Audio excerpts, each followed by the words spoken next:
Alright, I have just finished Prince of Persia for the PS3, and of course, you should know what that means. It's time to review it.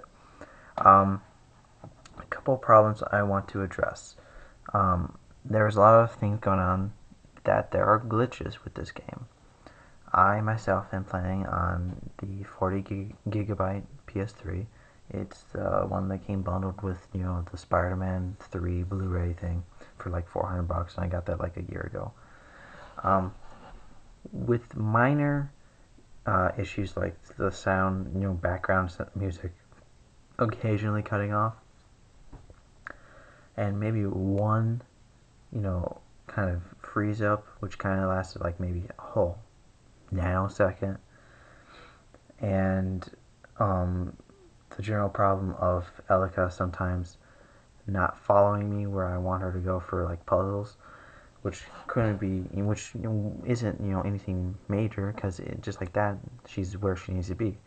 So in terms of that, I encountered no major glitches, no game killing thing. Everything was fine. I made it through. I made it through the game just fine. Um, but if you want to know more about glitches and stuff, you can probably go to any kind of um, game forum for this particular game and basically hear about it and keep an eye out for it. So let's get started. I'm going to basically critique this game in gameplay, story, graphics, and overall whether or not I felt it was worth the money. Under throw this out here right now. I've never played a Prince of Persia game, so I have no, I'm not a fan of the series, but it's something I wanted to pick up and play through. So if you're a fan of the series, you might have different opinions about this game than I did. But if you've never gotten a chance to play a Prince of Persia game, um, I would say you might want to pick this up. But anyways, moving on. Let's start with the graphics, since that's the very first thing you're really thrown into. It's cel-shaded, and if you've seen the early screenshots that were promoting this game, the characters kind of seemed out of place with the super realistic looking backgrounds. And when you're playing through the game, it really doesn't look like that. You can tell there is a difference between the background and the characters, but I think it's to give more focus to the characters, and the background is just that, it's the background. And when you're doing all these, all the acrobatics and fighting and facing off enemies that look just like the characters, and you're doing all this fast-paced stuff, you really, really, it flows very nicely, and it's not as outstandingly different as the screenshots would have led you to believe. So graphically, I gotta say this works. This cel-shaded kind of style worked, and they made it flow nicely, and I have no complaints about that. Let's move on with the gameplay. You've most likely heard that you cannot die in this game. If you fall and supposedly would fall to your death, you get saved by your companion Elika, and she saves you. That counts as being saved, which would have been counted as a death, and I think that kind of keeps the speed of things from stopping to a dead halt if you would have fallen and died. And I guess, you can probably relate this to, the sands of time when being able to rewind in case you would have died. But like I said, I've never played the game, so my knowledge of that's rather, limited. So I don't see why people get, so, complaining and bitchy about that kind of thing. I actually think it is unique, and it's not something to really detract from the game's overall experience. I feel that the game does basically hand walk you through things. I mean, it doesn't really walk you through everything, and you kind of have to figure out puzzles and things like that by yourself. But in terms of battling and button prompts, there are quick time events, which are obviously, if you've played any kind of game that has those, you know how to do them. And then there's it always tells you when to block or to deflect an enemy's attack, and that does get a little annoying from time to time, but it can also help keep the flow of battle where it should be. And I guess in that sense, they did right. It's a flaw, but it's also it's definitely a good aspect. So it's kind of a mix up. It's kind of neutral. Um, they could probably improve upon it, but I'm not going to hold it against the game. Um, Something that I didn't like about gameplay is the fact that you have no control over where you jump. You jump in the direction you are facing, which comes to a big problem if you're jumping in the wrong direction and you're going to fall and get saved. But then again, you can't die, so you're back at a checkpoint and everything's, happy-go-lucky, sort of. Um, so I think that addresses my main concerns with the gameplay. I found it to be very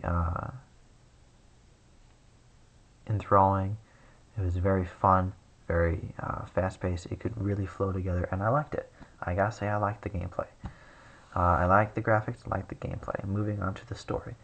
I play games for the story. If it's got a story, I'm really going to critique it. Um, I gotta say, I like this sort of, tense to kind of warming relationship that the prince and Elika have. Um, they get off to a bumpy start, literally. They run into each other. They basically smack each other's, smack into each other. Um, Now, there are cutscenes. They're not lengthy at all, and you could probably go through the game and just only watch those.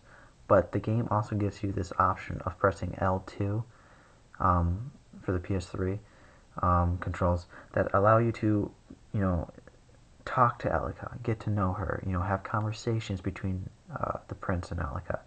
And really, that's where these kind of feelings of relationship, kind of, uh, romantic interest kind of comes into play. And it's really interesting that they give you the option of choosing to talk to her or choosing not to. It does prompt at the bottom of the screen L2 if you want, to know that this is a chance for you to talk to her for a little conversation. I think they did a good thing. They didn't throw it all into cutscenes that are super drawn out, but they also put it there for those who want to experience a fuller story. They can do just that. So I think they did a really good job with the L2 conversations and just, not incorporating them into actual cutscenes and giving the player the choice whether to listen and, expand their knowledge of the story or just flat play straight through it. I'm not going to spoil the story for you. Basically, guy meets girl, girl's father breaks seal, dark god is released. It's your job to go out and basically suppress him and get rid of him. To do this, you have to go to each of the areas, heal the fertile land, which basically throws out all the dark energy, makes it all peaceful again. And some people say that gets monotonous. I feel that there's enough variety in the areas and enough of what you're doing that it keeps the flow of the game going. And with the various powers that you get to reach new areas and do all these tricks, it's definitely they definitely keep things changing. Um, I like being able to slide down things with the gauntlet. I like um, I like how um, I like the overall enjoyment, the overall gameplay. Not the gameplay as in the battle mechanics and the controls, but overall, the entire time I was playing this game, I didn't want to put it down. And I ended up spending 17, almost 18 hours playing this game. And by my standards, if a game makes me feel like I want to stay up all night and play through it, it's got the makings of a good game. So I guess in the end, the question I wanted to ask myself and to tell you guys the answer to is, was this game worth the full $60 price tag? In my opinion, it is. Um, if it dropped down to 40 or 50, I would say definitely pick it up. If you're a fan of the series, give it a shot. If you've never played the series, start with this one. It's the start of a new trilogy, maybe. It's the starting point. It's brand new, all fresh, and you get all new experience. If I had to give it a score, I'm going to give it a 9 out of 10. And that's all for my first review. I will check you guys later.